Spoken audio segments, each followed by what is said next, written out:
Jeffrey Epstein. Jeffrey Epstein. Jeffrey Epstein. Jeffrey Epstein has taken his own life. Jeffrey Epstein has died by suicide. कुछ time से ये नाम Jeffrey Epstein internet पर बहुत viral हो रहा है, बट ऐसा क्यों? ओके, इमेजिन करो एक billionaire insanely rich private jets में ट्रैवल करता है और दुनिया के सबसे पावरफुल लोगों के साथ हैंग आउट करता है। Politicians, celebrities, billionaires, literally elite circle. फिर एक दिन उसके अगेंस्ट एक मैसिव स्कैंडल एक्सपोज हो जाता है। सीरियस एलिगेशन सामने आने लगते हैं। इन्वेस्टिगेशन स्टार्ट होते ही जब केस और बड़ा होने वाला होता है, तब सडनली वो बिलियनर अपनी जेल सेल में डेड मिलता है। तब से पूरी दुनिया एक ही क्वेश्चन पूछ रही है, आखिर एप्स्टीन फाइल्स का सच क्या है? क्योंकि ऑनेस्टली ये मॉडर्न हिस्ट्री का सबसे बड़ा डिस्टर्बिंग स्कैंडल होगा। If you all each had one word or sentence, how would you describe Jeffrey Epstein? A master manipulator. A charismatic monster. A master manipulator. Very cruel. And that's why it was so terrifying. Jeffrey Epstein एक American financier था जो 1980s और 90s में extremely wealthy बन गया। उसकी lifestyle बिल्कुल typical billionaire वाली थी। न्यूयॉर्क एंड फ्लोरिडा में luxury mansions, private jets and even एक प्राइवेट आइलैंड। और सबसे इंटरेस्टिंग बात ये थी कि उसकी कनेक्शंस बहुत पावरफुल लोगों से थे, politicians, business leaders, celebrities. Epstein का सोशल सर्कल काफी इलीट था। आउटसाइड से सब कुछ परफेक्ट बिलियनर लाइफ जैसा लगता था, लेकिन बिहाइंड द सीन्स एक बहुत डार्क स्टोरी डेवलप हो रही थी। 2000 के अर्ली इयर्स में एप्स्टीन के अगेंस्ट सीरियस एलिगेशंस सामने आने लगे। मल्टीपल यंग गर्ल्स ने एक्यूज किया कि एप्स्टीन उन्हें मैनिपुलेट और एक्सप्लॉइट करता है।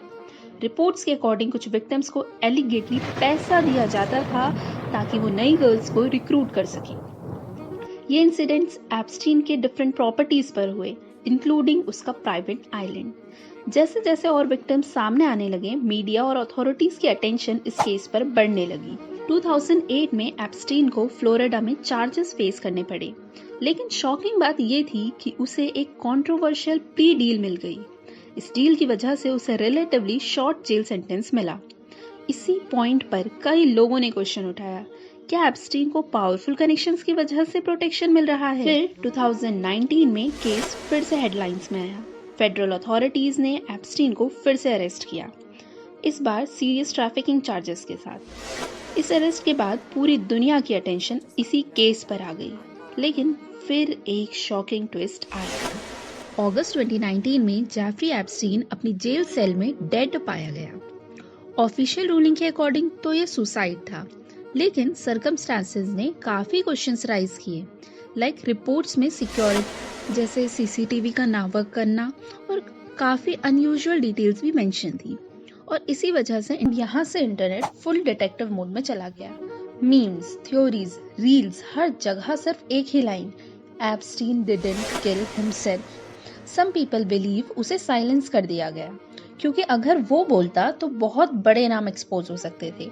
बट अगेन कोई सॉलिड प्रूफ नहीं है, सिर्फ क्वेश्चंस हैं और अनआंसर्ड मिस्ट्रीज। ये केस सिर्फ एक इंडिविजुअल स्कैंडल नहीं है, ये क्वेश्चंस राइज करता है पावर, अकाउंटेबिलिटी और जस्टिस के बारे में। क्या पावरफुल पीपल को कभी कभी सिस्टम प्रोटेक्शन देता है? और क्या विक्टिम्स को जस्टिस मिलना इतना डिफिकल्ट हो सकता है? इसी वजह से एप्स्टीन केस आज भी ग्लोबल डिस्कशन का पार्ट बना हुआ है। वैसे आपका क्या ओपिनियन है इस केस पर?